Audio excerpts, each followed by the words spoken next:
All right, this is a 4-month-old Kona. She's a doodle, and she's still very much in her rude stage, as you can tell.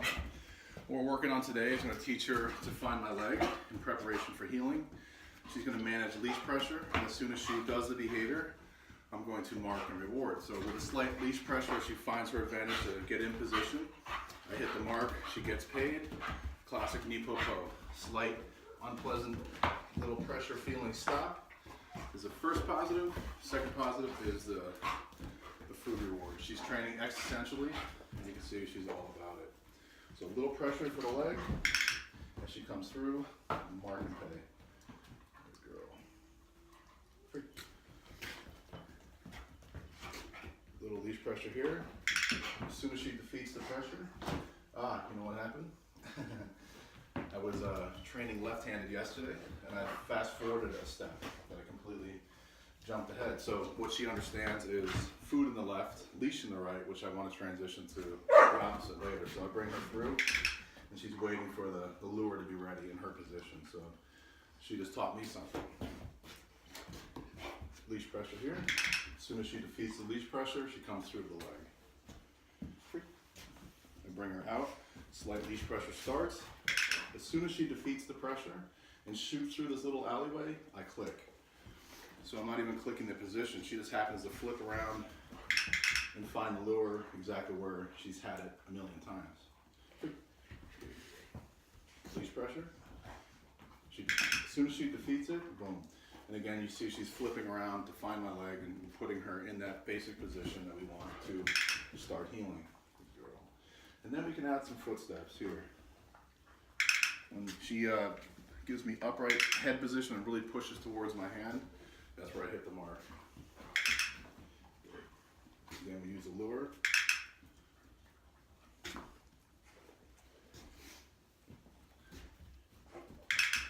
You notice I haven't spoken a word to her about the commands. Very nice. So she's starting to get pretty good at this, so I can actually start adding the word just as I create a little leash pressure. Look at her trying to find her way home. Heel. Very nice.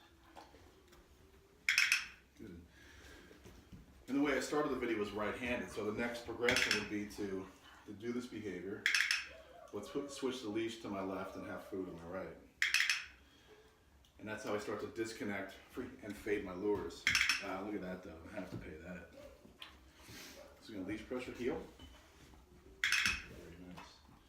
And again, this little alleyway forces her to shoot through. So in the very beginning of this exercise, and I do a lot of right-handed feeding, so I had to actually show her my left hand. I put her on place and I showed her my left hand repeatedly, and right there you see the magic. She offers the behavior that we're looking for.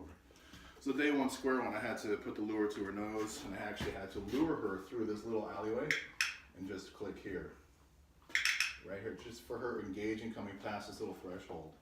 And then what happened later, I bring her through and then spin her. Good. And as you're seeing in this video, we're a couple days into this, and I'm already past the whole spinning part. So the leash pressure replaced the spinning of my hand, and what I want to do in the next segment is switch the leash to my left, food to my right, and then really disconnect that lure completely. So in the beginning you saw her saying, hey bro, what are you doing with that food in your right hand? So the way we make that transition is we just switch gears, we put it to her nose here, leash pressure, and then she understands, hey, dummy's got two hands that both pay me. Free. Again, I haven't spoken to her. I gave a couple commands in the last few repetitions, but again, I'm changing the picture, changing the criteria. I don't want to throw too much at her at once. Free. Very nice. Get my food's ready. It's prepared, but I use a leash pressure. Very nice. And what I want to do is put the right hand where the left hand was earlier, so it's very clear for her. Free. Managing, that's a girl.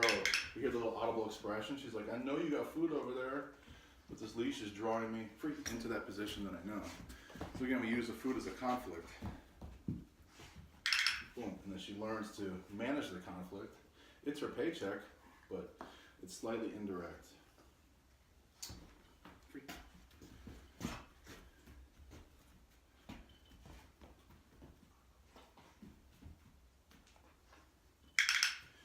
I want her just to come forward a little step right there. Free. Maybe throwing a little bit too much at her. She's a baby. She's got super ignition. She's all about it. Sometimes we want to move faster than they're ready for. Free. Heel. No problem. Just steady leash pressure. As soon as she defeats the pressure, I let her know, bingo, that's the answer we're looking for. That's the riddle right here. It's defeating the pressure, make the leash as guidance. Almost power steering. Free. Heel. No problem. These awkward silences, that's where the greatest learning occurs. A lot of us don't want to get into that, what we call nipopo, the mayonnaise, in that sticky situation where I'm looking at her, she's looking at me. But what I'll tell you is where the greatest learning occurs is during those awkward silences, because the dog is processing the moment and we're doing nothing. And her own behavior has to activate me to reach into my pouch to pay her existentially. A little stalemate. And if you notice that time I didn't use leash pressure. My hand was ready if I needed it to, but we have to educate her that she can overcome, she can be empowered to stop the leash pressure by doing the behavior that we're asking. Again, this is very clear context. There's no really other options. Now she's really far to my right, so the leash pressure goes a little more towards the wall because I want her in that zone. No problem. She's offering a sit, which is no audible expression, no problem. Down she's offering, and she's just sitting here saying, boom, then she finds the answer. That's deep practice, is going through the struggles of trying to find the answer to get into the behavior. That's where deep practice and really conditioned learning occurs. We'll see if she does the same behavior again. You see her looking, she's thinking about boom, and then she does the behavior. So I have her way out of position, I have her off to my right. The target behavior is here, and look at that upward eye contact. I'm definitely going to pay that. Free.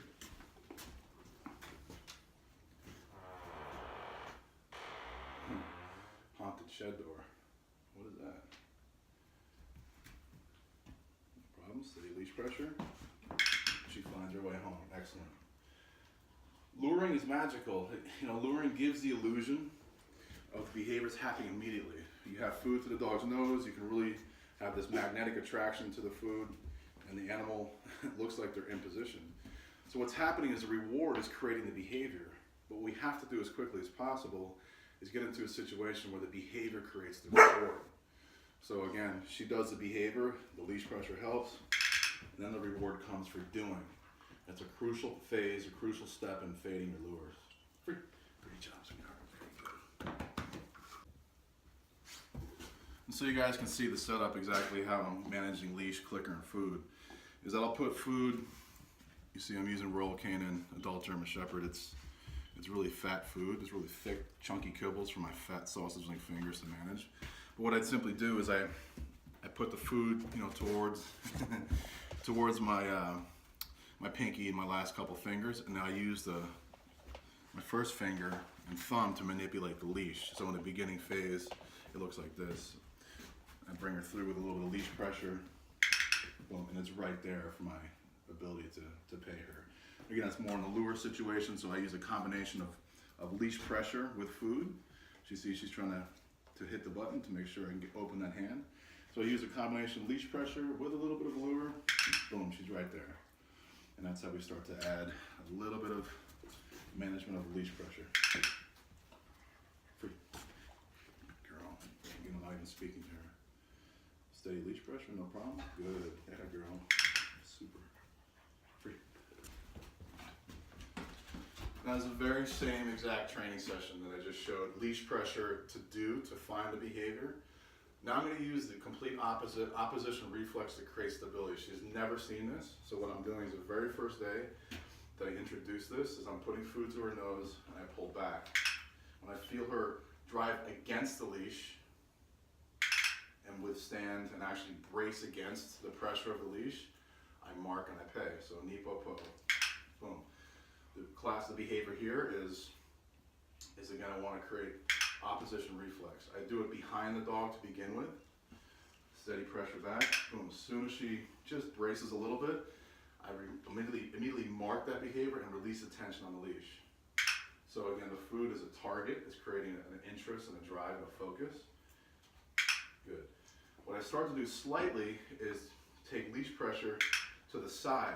Now I make it like a clock, 12 o'clock, 6 o'clock will be under her chin. I maybe go to 11 o'clock and start pulling to the side. 10 o'clock. 9 o'clock. 7. And now I do 6. Boom. So it's the exact opposite behavior. We're 2 feet away from where she just seconds ago gave into leash pressure to do a behavior. Now she's managing this by opposition reflex. So I posted a video a couple days ago about using silent tactile stimulation from the e-collar that had some people spinning sideways, all spun up. Couldn't believe it, couldn't understand it. It's contextual. It's contextual work. The dog, if I bring her to the wall right now, she'll give to the leash. I put her on place, she's going to brace against it. They're super intelligent creatures. It's just how you communicate the process to the dog. Super. I can't even pull her off now. What a good girl.